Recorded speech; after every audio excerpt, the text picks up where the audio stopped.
Miss, itong sukli na to, tip ko na sa'yo. Sir, bakit niyo po kinuha? Ako po ang binigyan niyan. Pwede ba, manahimik ka na lang at gawin mo na lang mga trabaho mo. Miss, maraming salamat. Nag-enjoy ako sa food nyo dito. At sa pag-asikaso mo sa akin. Maraming salamat din, ma'am, sa pagtangkilik ng products namin. Miss, itong sukli na to, tip ko na sa'yo. Maraming salamat uli, ma'am.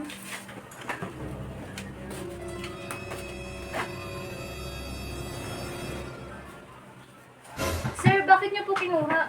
Ako po ang binigyan niyan. Pwede ba, manahimik ka na lang at gawin mo na lang mga trabaho mo. Pero hindi po patas ang ginawa niyo, sir. Ako ang manager dito at ako ang batas. Kaya linisin mo na lang ang mga kalat dyan. May, nakita ko yung ginawa ni manager. Kinuha na naman ng tips na dapat pagatian nating lahat. Sumusobra na si manager. Meron akong naisip para matigil ang gawain niya.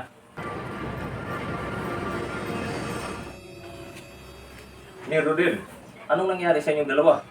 Ang daming customer, tapos nakatambay na kayo rito. Sir, ayaw ka na namin sundin. Hanggat hindi mo binabalik yung tips namin. Ah, ganun. Bukas na bukas, may kapalit na kayo. Sir, hindi na namin mantay ang bukas. Ngayon mismo, magre-resign na kami. Sir, pag hindi ka pa magbabago, darating ang araw na wala nang maiiwan dito sa mga tauhan mo. Huwag mo akong pangaralan. Alam kong patakbuhin ang restaurant na to.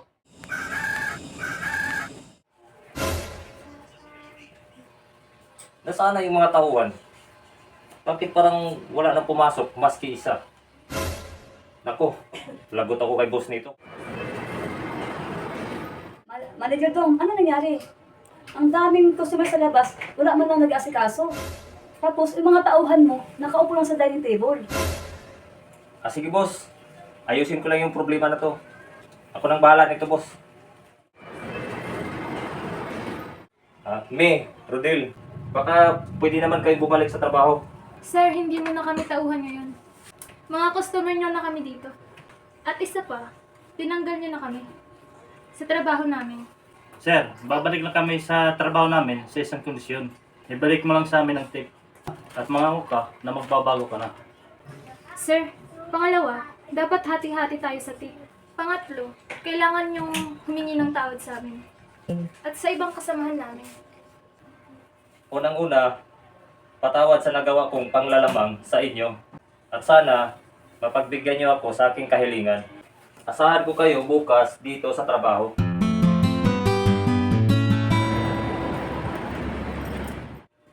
May Rodel, maraming salamat sa inyong pagbabalik. Ngayong araw na to, nakachamba tayo ng malaking tip. Nasa 5,000 pesos lahat. Wow sir, ang swerte yung araw na ito. Ang dami nating tip. Congrats sa inyo ha, ang daming customer natin ngayon. Opo boss, at malaki rin yung tip namin ngayon. Tip? Ito ba? Sige, kunin ko na ito. Boss, ano bang ginawa mo? Ang tip na yan ay hindi sa'yo, kundi sa mga tauhan natin. Ako ang may-ari ng restaurant na ito. Kaya ang tip dapat sa akin din. Madam, makinig ka muna sa akin. Hindi mo ba alam kung gaano kahalaga sa amin yung tip na yan? Oo, ikaw nga ang may-ari dito. Pero kami naman ang naghihirap para kumita ang restaurant na to. Samantalang ikaw, pupunta lang dito para kunin ang tip na dapat para sa amin. Kung gano'n Manager Dong, nagbago ka na nga. Sinubukan ka lang namin ng mga kasamahan mo. Nabuo na ulit ang samahan natin dito bilang pamilya.